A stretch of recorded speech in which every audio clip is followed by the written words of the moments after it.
Sure. And it's going. Look at that. Yeah, we can edit it too, so it doesn't matter. Well, definitely. Hi, this is Paul. Welcome to Hand of the Seeker. Today we're going to talk about. This is Jim. Hi. Sorry. We're going to talk about the Kybalion and at least the 7 principles of Kybalion, if nothing else. And I could start with the first principle, which is mentalism. I'll just read the short synopsis and give my ideas about it.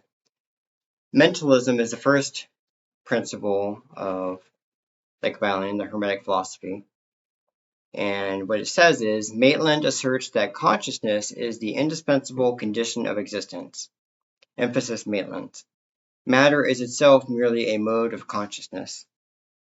And yeah, it's just basically, in my opinion, the way I read it is, it's saying your awareness, that's behind, if you will, the ego and everything else, the ego, the mind, the body, that's all temporary, but the awareness of it, that is kind of timeless, and that could be manifest in a body or anything else. Obviously, it's not limited to a body because the body dies.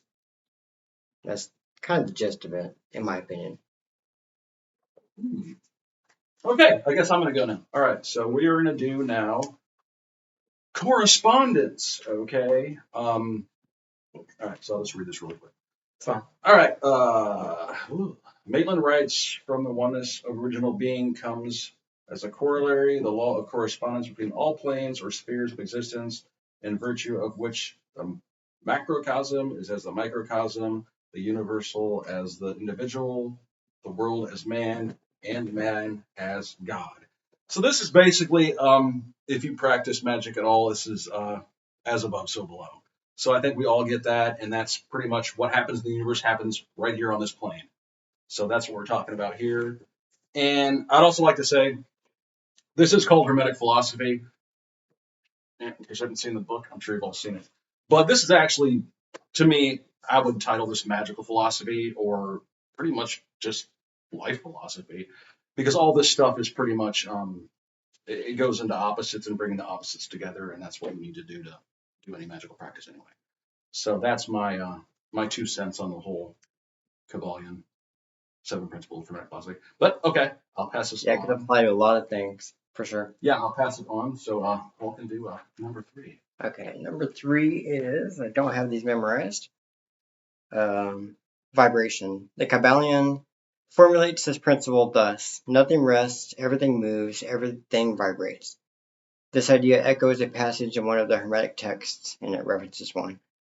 There is nothing immutable, nothing stable, nothing unchanging in nature, either in the heavens or the earth. So, one thing that struck me with this one in particular is that, nowadays with quantum physics and just physics in general, we know that there is energy at like really small levels, and it really kind of, to me, corresponds to vibration, where it's just all kind of like energy. It's all muting. It's changing. It's always kind of in a state of flux. And to me, it's kind of neat that modern science kind of corresponds with that in the Hermetic philosophy, as well as like even in Buddhism, they say the same thing. It's like, it's ever changing energy, for lack of a better word. You can call it something else, obviously, but still the same thing. That's my 2 cents on that one. All right. It's story time. Neither of us have these memorized, obviously. It's like story time. Okay. All right, number 4. Right? Number 4, yeah. Polarity. Maitland writes, all being modes of the one, no inherent antagonism or essential difference is possible. Total unconsciousness is not being and bears no consciousness that relates of darkness to light, the latter alone of the two being, however, reduces positive entity and darkness being non-entity. Okay, so this is polarity. So my 2 cents on this is, whatever. It's polarity. It's the opposites. I mean, there you go. Light, dark, masculine, feminine. Hot, cold. Hot, cold, life, death. It's polarity. I mean, what else can I really say? Go ahead. That's my thing. It's, it's opposites. And that's all this. It's just all opposites. And I think the point of this is Well, the point of this book is to acknowledge the opposites and be able to bring them together through magical practice, and that's what you try to do in magical practice. Is it's you realize the opposites are there, but you need to bring them together in unity. That's the whole point. Whether you're working with, it doesn't matter what you're working with. I mean, um, that's why I don't adhere to white magic and black magic, because you're dealing with the same all the time. That's my perspective from being a practitioner. There's no good or evil. It's all the same, and you're working with all of them. So that's my 2 cents on polarity. So yeah, I think it also, to add to it, I think go more in the book itself. It talks about how, what you said that too, but in saying it a different way. There's like the varying degrees of like hot and cold, for example, the most easy to understand for anybody. Something's hot until it's cold, and that really just kind of means there's varying degrees. It's kind of like the same thing, but hot, cool, cold. But it's just where it is, but it's all kind of the same thing. So the correspondence goes that way. Right. Yeah, that's all. Let me read the next one, number 5, I think it is. It's pretty simple stuff, really. It is, but it can get kind of complex if you really put too much thinking onto it, which maybe not. That's the best idea anyway. So. No. Number 5, rhythm. The Corpus Hermeticum 14 reads, order maintains the fabric of things established by destiny and necessity. For all this is an everlasting sequence without beginning or end. It rises and falls alternately, and as time rolls onward, that which has disappeared again rises uppermost. Yeah, rhythm. It's kind of like vibration in a way, sort of, but not really. It's like, energy, things are always moving, but yeah, I think rhythm is just like, it's talking about how things come in cycles, things come in ups and downs, and that's kind of like being alive. I assume it applies to things beyond the physical as well. It seems like it would make sense it would, but that's the gist of rhythm, the rhythm.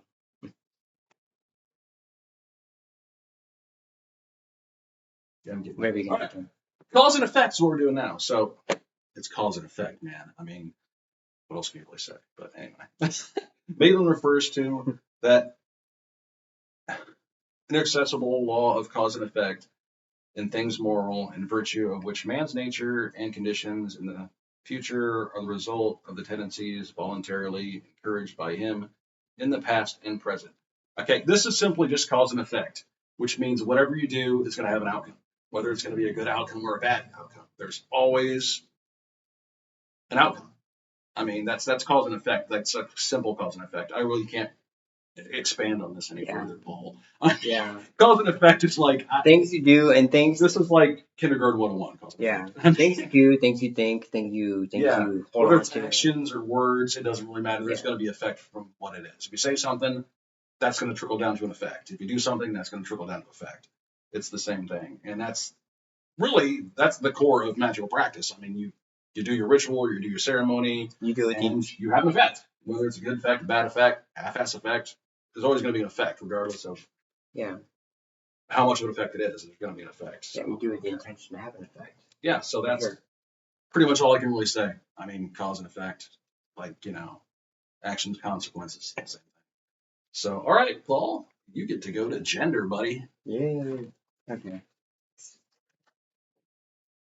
Gender. Maitland writes, so far from repudiating the relations of the sexes, the Hermetic doctrine, exalts them as symbolizing the loftiest divine mysteries, and enjoins their exercise as a duty, the fulfillment of which, in some at least, of his incarnations, is essential to the fulfillment.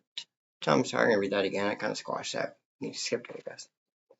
Maitland writes, so far from repudiating the relation of the sexes, the Hermetic doctrine, exalts them as symbolizing the loftiest divine mysteries, and enjoins their exercise as a duty, the fulfillment of which, in some at least, of his incarnations, is essential to the full perfectionment and initiation of the individual.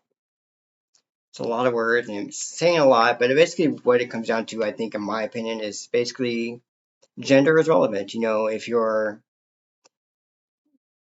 If you're embodying being a male in this life, then bring that and let that be an expression of who you are.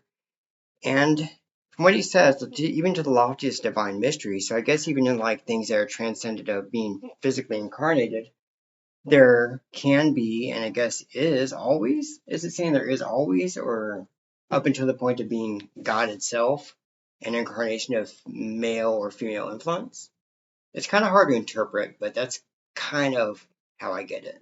It goes more into it in the book, obviously, but that's one of the harder ones, I think. I would say with the gender, it has to do with the masculine and the feminine. Everybody has those pieces.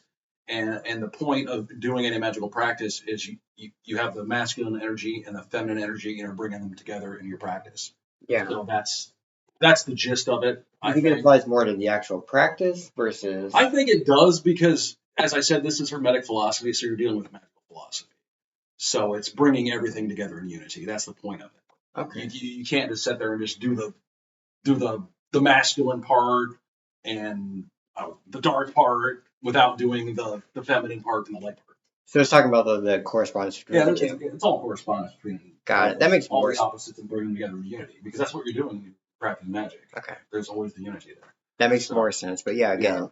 But great book. We both read this book, and I think if you're going to practice any type of magic, whether it's ritual magic, ceremonial magic, even hoodoo or whatever, necromancy, whatever, or Wicca, this is a really good book. I mean, it's not going to take you that long to read it anyway, so you're not going to waste a bunch of time. It's a very small book. I mean, it's not like you're going to be wasting days reading this and like pondering it and all that stuff. So this is a really good foundation just for magical practices and learning about opposites and bringing them together.